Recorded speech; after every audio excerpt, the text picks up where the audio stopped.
The story of Sigmund and Signy. He called to Grani, his proud horse.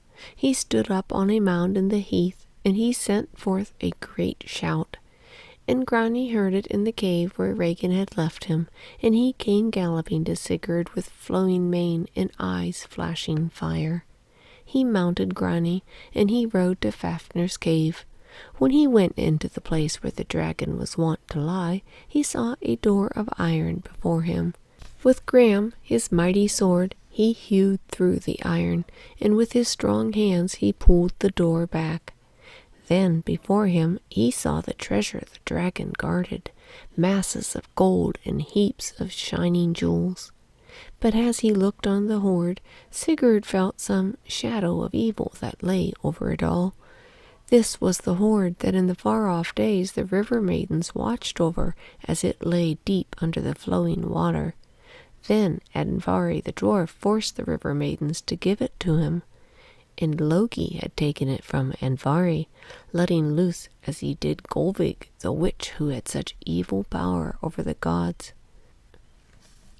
For the sake of the hoard, Fafnir had slain Riedmar, his father, and Regin had plotted death against Fafnir, his brother. Not all this history did Sigurd know, but a shadow of its evil touched his spirit as he stood there before the gleaming and glittering heap. He would take all of it away, but not now. The tale that the birds told was in his mind, and the green of the forest was more to him than the glitter of the treasure heap. He would come back with chests and load it up and carry it to King Alv's hall. But first he would take such things as he himself might wear. He found a helmet of gold, and he put it on his head. He found a great arm ring, and he put it around his arm. On the top of the arm ring there was a small finger ring with a rune graved upon it. Sigurd put it onto his finger, and this was the ring that Andvari the dwarf had put the curse upon when Loki had taken the hoard from him. He knew that no one would cross the heath and come to Fafnir's lair, so he did not fear to leave the treasure unguarded. He mounted Grani, his proud horse, and rode towards the forest. He would seek the house of flame where she lay sleeping, the maiden who was the wisest and bravest and the most beautiful in the world. With his golden helmet shining above his golden hair, Sigurd rode on. As he rode towards the forest, he thought of Sigmund his father, whose slain he had avenged. And he thought of Sigmund's father, Volsung, and of the grim deeds that the Volsungs had suffered and wrought. Rerir, the son of Siggy, who was the son of Odin, was the father of Volsung. And Volsung, when he was in his first manhood, had built his hall around a mighty tree. Its branches went up to the roof and made the beams of his house, and its great trunk was the center of the hall.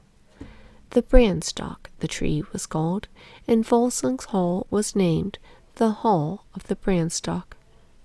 Many children had Volsung, 11 sons and 1 daughter.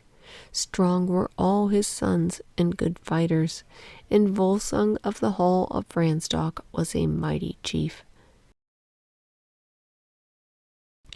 It was through Signy, the daughter of the house, that a feud and a deadly battle was brought to Volsung and his sons.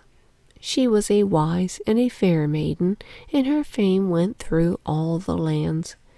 Now one day Volsung received a message from a king asking for the hand of Signy in marriage. And Volsung, who knew of this king through report of his battles, sent a message to him saying that he would be welcome to the hall of the Branstock. And so King Sigurd came with his men. But when the Volsungs looked into his face, they liked it not. And Signy shrank away, saying, "This king is evil of heart and false of word." Volsung and his 11 sons took counsel together. Sigurd had a great force of men with him, and if they refused to give her, he could slay them all and take their kingdom. Besides, they had pledged themselves to give Signy when they had sent him a message of welcome. Long counsel they had together, and 10 of Signy's brothers said, "Let Signy wed this king. He is not as evil as he seems in her mind."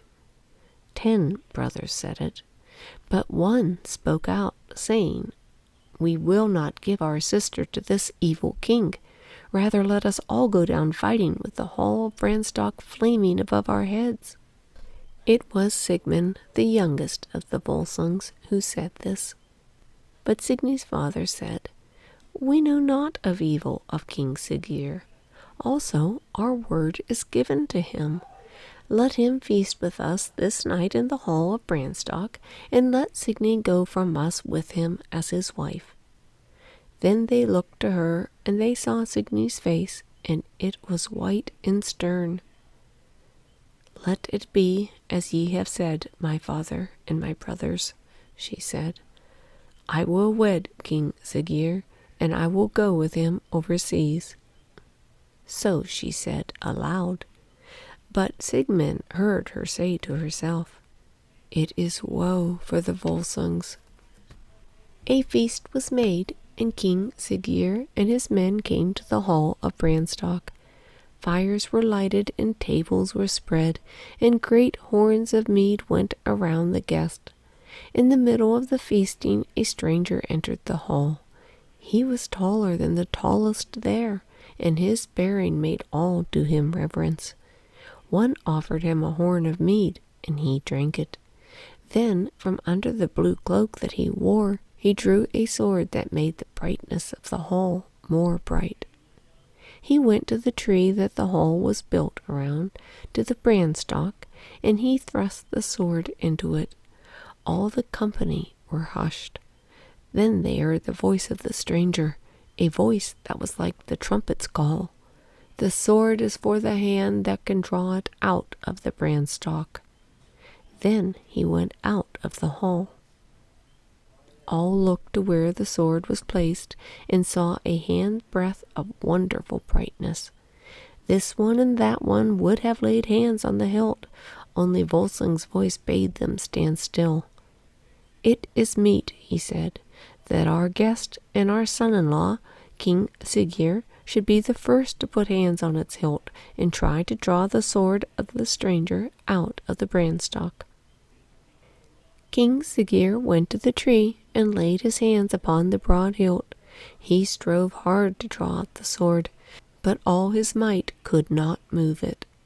As he strained himself to draw it and failed, a dark look of anger came into his face. Then others tried to draw it, the captains who were with King Sigurd, and they too failed to move the blade. Then Volsung tried, and Volsung could not move it. One after another his 11 sons strained to draw out the stranger's sword. At last it came to the turn of the youngest, to Sigmund. And when Sigmund laid his hand on the broad hilt and drew it, behold, the sword came with his hand, and once again the hall was brightened with its marvelous brightness. It was a wondrous sword, a sword made of better metal and by smiths more cunning than any known. All envied Sigmund that he had won for himself that wonder weapon. King Sigurd looked on with greedy eyes. "I will give thee its weight in gold for that sword, good brother," he said. But Sigmund said to him proudly, "If the sword was for thy hand, thou shouldst have won it. The sword was not for thine, but for a Volsung's hand." And Signy, looking at King Sigurd, saw a look of deeper evil come into his face. She knew that hatred for all the Volsung race was in his heart. But at the end of the feast she was wed to King Sigurd, and the next day she left the hall of the Branstock and went with him down to where his great painted ship was drawn up on the beach. And when they were parting from her, her father and her brothers, King Sigurd invited them to come to his country, as friends visiting friends, and kinsmen visiting kinsmen, and look upon Signy again. And he stood on the beach and would not go on board his ship until each and all of the Volsungs gave their word that they would visit Signy and him in his own land. And when thou comest, he said to Sigmund, be sure thou dost bring with thee the mighty sword that thou didst win. All this was thought of by Sigurd, the son of Sigmund, as he rode toward the fringe of the forest. The time came for Volsung and his sons to redeem the promise they made to King Siggeir. They made ready their ship, and they sailed from the land where stood the hall of the Branstock. And they landed on the coast of King Siggeir's country, and they drew their ship up on the beach, and they made their camp there, intending to come to the king's hall in the broad light of day. But in the half-light of the dawn one came to the Volsung ship. A cloak and hood covered the figure, but Sigmund, who was the watcher, knew who it was. Signy, he said. And Signy asked that her father and brothers be awakened so she could speak to them of a treason that was brewed against them. King Siggeir has made ready a great army against your coming, she told them. He hates the Volsungs, the branch as well as the roots, and it is his plan to fall upon you, my father and my brothers, with his great army, and to slay you all. And he would possess himself of Gram, Sigmund's wonder sword. Therefore I say to you, O Volsungs, draw your ships into the sea, and sail from the land where such treachery can be. But Volsung, her father, would not listen. The Volsungs do not depart like broken men from a land they have brought their ship to, he said. We gave, each and all, the word that we would visit King Siggeir, and visit him we will. And if he is dastardly and would fall upon us, why, we are the unbeaten Volsungs, and we will fight back against him and his army, and slay him, and bear you back with us to the hall of the Branstock. The day widens now, and we go to the hall. Signy would have spoken of the great army King Siggeir gathered, but she knew that the Volsungs never hearkened to talk of odds. She spoke no more, but bowed her head and went back to King Siggeir's hall. Siggeir knew that Signy had been to warn her father and her brothers. He called the men he had gathered, and he posted them cunningly in the way the Volsungs would come.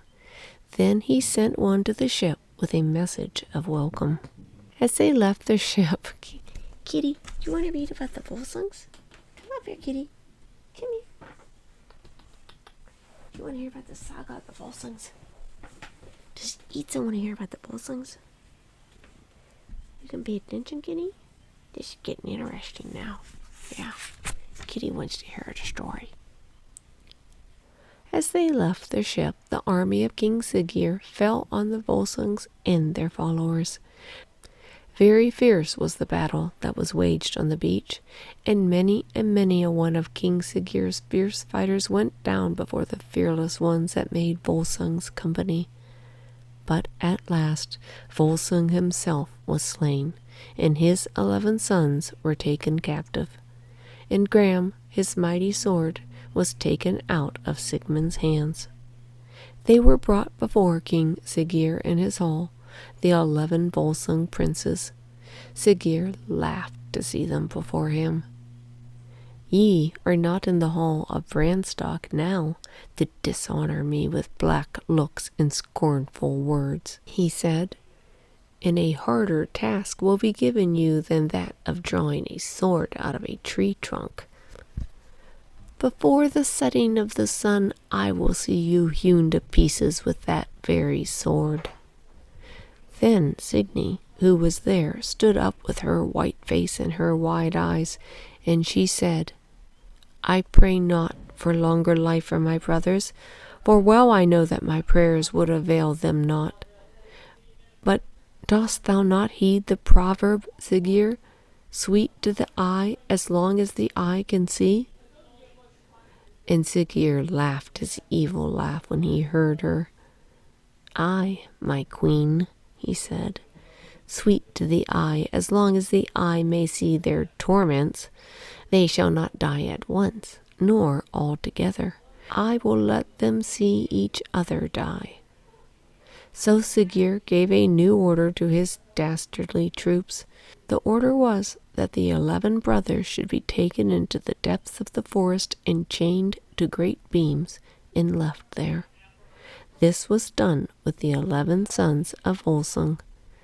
The next day one who had watched and who was faithful to Signy came, and Signy said to him, "What has befallen my brothers?" And the watcher said, "A great wolf came to where the chained men are, and fell upon the first of them, and devoured him." When Signy heard this, no tears came from her eyes, but that which was hard around her heart became harder. She said, "Go again, and watch what befalls." And the watcher came the second time, and said, "The second of your brothers has been devoured by the wolf." Signy shed no tears this time either, and again that which was hard around her heart became harder. And every day the watcher came, and he told her what had befallen her brothers. And it came to the time when but one of her brothers was left alive, Sigmund, the youngest. Then said Signy, "Not without device are we left at the end. I have thought of what is to be done. Take a pot of honey to where he is chained. Smear Sigmund's face with the honey." The watcher did as Signy bade him. Again the great wolf came along the forest ways to where Sigmund was chained. When she snuffed over him, she found the honey upon his face. She put down her tongue to lick over his face. Then, with his strong teeth, Sigmund seized the tongue of the wolf. She fought and she struggled with all her might, but Sigmund did not let go of the tongue. The struggle with the beast broke the beam to which he was chained. Then Sigmund seized the wolf with his hands and tore her jaws apart. The watcher saw this happening and told it to Signy. A fierce joy went through her, and she said, "One of the Volsungs lives, and vengeance will be wrought upon King Sigurd and upon his house." Still the watcher stayed in the ways of the forest, and he marked where Sigmund built for himself a hidden hut. Often he bore tokens from Signy to Sigmund. Sigmund took to the ways of the hunter and the outlaw, but he did not forsake the forest. And King Sigurd knew not that one of the Volsungs lived and was near him.